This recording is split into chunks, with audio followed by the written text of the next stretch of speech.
they're attacking us. Can you give us a...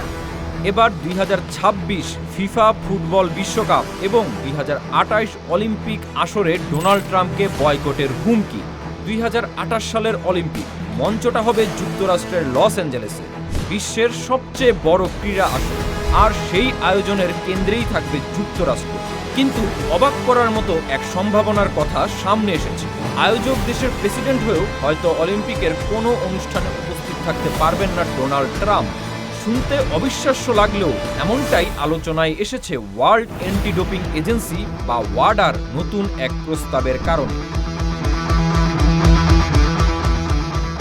খেলাধুলাকে doping মুক্ত রাখতে দীর্ঘদিন ধরেই কাজ করছে ওয়াডা, কিন্তু এবার তারা ভাবছে আরও কঠোর পদক্ষেপ নেওয়ার কথা।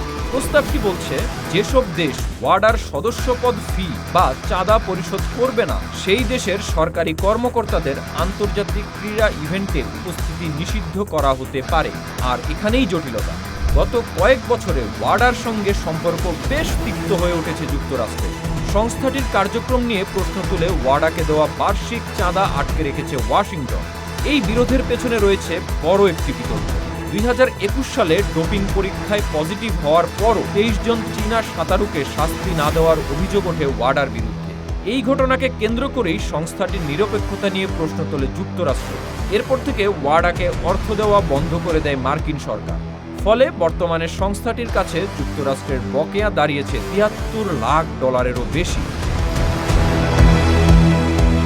যদি ওয়াডার প্রস্তাব বাস্তবায়িত হয়, তাহলে শুধু অলিম্পিক নয়, যুক্তরাষ্ট্র, কানাডা ও মেক্সিকোর মাটিতে হতে যাওয়া 2026 ফিফা ফুটবল বিশ্বকাপের মতো বড় ইভেন্টেও মার্কিন সরকারি কর্মকর্তাদের উপস্থিতি নিয়ে তৈরি হতে পারে প্রশ্ন। তবে বিষয়টি নিয়ে সংশয়ও কম নয়।